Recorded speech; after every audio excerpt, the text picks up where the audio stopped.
যেরকম জানাচ্ছিলাম আপনাদের, আগামীকালই এই পরিষদীয় দলের বৈঠক হওয়ার কথা রয়েছে এবং সেখানে অমিত শাহ তিনি থাকতে পারেন, পরিষদীয় দলনেতা নির্বাচন হতে পারে। এছাড়াও যেটা জানা যাচ্ছে যে সহ পর্যবেক্ষক হিসেবে থাকছেন ওড়িশার মুখ্যমন্ত্রী মোহন চরণ মাঝি। আর এরই মধ্যে দিল্লি গেলেন এ রাজ্যের পর্যবেক্ষক সুনীল বানসাল। শপথ গ্রহণ এবং তার পরবর্তী কর্মসূচি ঠিক করতে দিল্লিতে বৈঠক করবেন সুনীল বানসাল। সুনীল বানসালের সঙ্গে কথা হবে বিজেপির সর্বভারতীয় সভাপতি নিতিন নবীনেরও।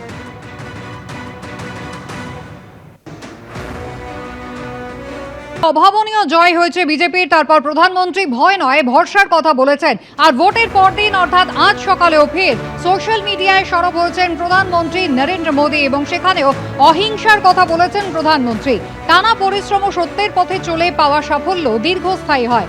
এর ফলেই শুধু আত্মবিশ্বাস বাড়ে তাই নয়, মন সন্তুষ্টও হয়। বিধানসভা ভোটে বিপুল জয়ের পরদিন এক্স হ্যান্ডেলে পোস্ট করেছেন নরেন্দ্র মোদী।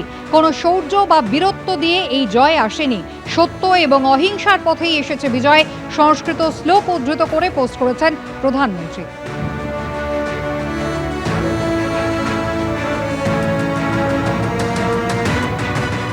আর এই নির্বাচনে নন্দীগ্রামের পুনরাবৃত্তি হলো ভবানীপুরে। শুভেন্দু অধিকারীর কাছে ধরাশায়ী হলেন মমতা বন্দ্যোপাধ্যায়। 15,000-এর বেশি ভোটে হারলেন তৃণমূল নেত্রী। ভবানীপুরের সঙ্গে নন্দীগ্রামেও জিতলেন শুভেন্দু অধিকারী।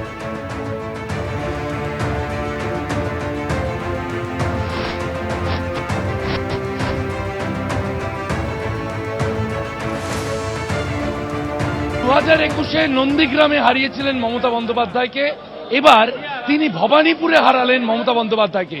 1-9-5-6 বেড়ে হলো 1-5-1-1-4, এবার কি 1-5-1-1-4 হলো। ভবানীপুরে হারালেন মুখ্যমন্ত্রী মমতা বন্দ্যোপাধ্যায়কে।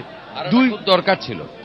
ভীষণ অত্যাচারী, দাম্ভিক, দুর্নীতিগ্রস্ত কথাবার্তায়, মানে যে কথাবার্তা উনি ভাষণে বলেন, প্রধানমন্ত্রী থেকে নির্বাচন কমিশনার, সুপ্রিম কোর্ট থেকে শুরু করে বিরোধী দলের লোকেদেরকে যে ভাষায় আক্রমণ করেন, ওর আর পতন দরকার ছিল।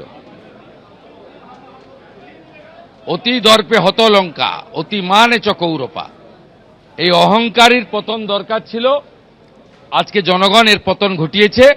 এ আর উঠে দাঁড়াতে পারবে না। আর তৃণমূল যাতে উঠে ঘাস না খেতে পারে সে কাজটা আমি করব। নতুন সরকারের সব দল থাকবে, তৃণমূলকে কোথাও এর নাম নিশান রাখতে দেব না। 2011 থেকে এমএলএ ভেঙেছেন তো, আপনাদের যে কটা জিতে এসছে কটা থাকে আমি দেখব।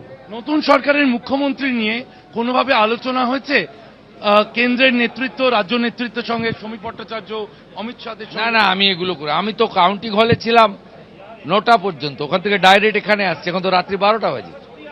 দেখুন, আমার যে কাজটা করার করতে দেন, আমি এসবে চর্চায় থাকি না। শেষ প্রশ্ন, যে সংখ্যা নিয়ে আপনারা এসেছেন, অনেক দায়িত্ব আপনাদের উপর এসছে, কিন্তু দিকে দিকে যা দেখা যাচ্ছে, তৃণমূল কংগ্রেস যেভাবে হুমকি দিয়ে রেখেছিল তারা 4 তারিখের পর হিসেব হবে। আপনি 2টি আসনে জেতা বিধায়ক, কি বার্তা বিরোধীদের জন্য? না, আমাদের লোকেরা, বিজেপির লোকেরা শৃঙ্খলা পরায়ণ লোক, এবং মূলত হিন্দু এবং আদিবাসীরা বিজেপি করে। এরা এইসব কাজ করে না। এসব কাজ করতে গেলে মাদ্রাসায় পড়তে হয়। আমরা কেউ মাদ্রাসায় পড়ি না। পোস্টপল ভায়োলেন্স নিয়ে বার্তা দিলেন শুভেন্দু অধিকারী। তার বক্তব্য অনুযায়ী তিনি মনে করছেন বিজেপি কর্মীরা তারা হামলা চালাতে পারে না, এমনটাই বার্তা দিয়ে রাখলেন 2 আসনে জয়ী বিজেপি প্রার্থী। নন্দীগ্রাম এবং ভবানীপুর থেকে জয়ের পর, নন্দীগ্রামে জয়ের পর শংসাপত্র নিতে হলদিয়া এসেছিলেন, সেখান থেকে বার্তা দিলেন শুভেন্দু অধিকারী। ক্যামেরায় প্রীতম চক্রবর্তীর সঙ্গে শিবাশিস মৌলিক।